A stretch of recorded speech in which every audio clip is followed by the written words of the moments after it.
Kita masuk kepada adab datang ke masjid.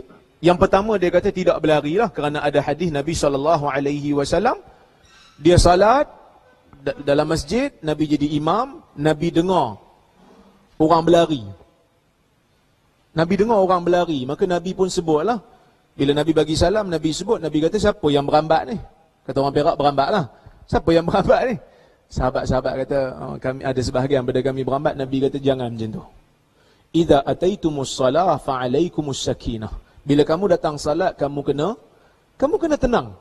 Fama adraktum fasallu wa ma fatakum fa'atimmu. Apa yang kamu dapat bersama dengan imam, maka kamu salatlah. Apa yang kamu terlepas, maka kamu sempurnakan. Lepas pada tu makna kamu masbuklah. Tapi jangan datang salat dalam keadaan kita berlari. Pasal apa Nabi tak bagi? Kerana Nabi bimbang bila kita datang dalam keadaan berlari, tiba-tiba kita masuk dalam saf, kita angkat takbir, kita tak cukup nafas. Kita tak cukup nafas nak membaca lagi, kemudian nak ambil udara disebabkan penat lagi, maka mungkin akan membahayakan kesihatan kita.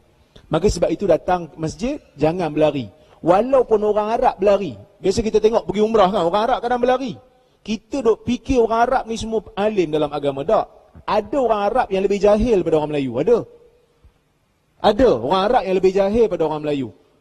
Tapi ramainya, kalau ulama Arab tu dahsyat lagi lah daripada alim kita. Cuma yang jahil tu memang terlalu jahil pun ada. Jadi, jangan kita ingat orang Arab yang dekat Mekah tu semua buat benda betul. Kadang-kadang dia orang buat mazhab sendiri pun dah. Jangan berlari. Walaupun Arab berlari. Cuma adalah satu riwayat di sisi Ibnu Umar, dia jalan laju.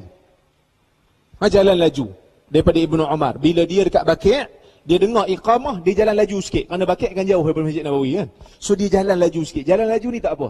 Cuma jangan berlari. Tak boleh. Baik. Makruh berlari. Baik.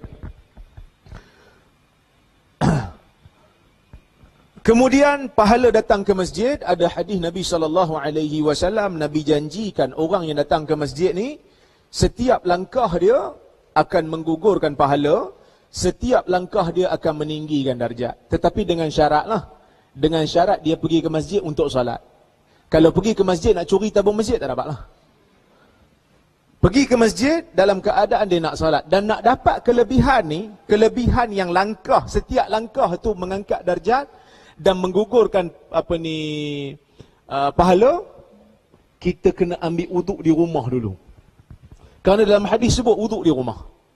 Kita ambil wuduk dengan sempurna di rumah, kemudian kita melangkah ke masjid, akan dapat pahala tu. Pahala setiap langkah yang kita pergi ke masjid. Melangkah ke masjid, setiap langkah tu mengangkat darjat dan menggugurkan dosa. Baik. Sebab itu ada beberapa puak daripada Bani Salamah. Saya tak tahu, saya punya slide itu terbalik ke tak? Tulisan. Okey. Okey. Saya punya terbalik. Saya tak boleh baca. Tak apalah. Nanti kita betulkan. Kita sampai pukul 11. Betul? Baik. Ada lebih kurang dalam sejam suku lagi. Baik. Jadi,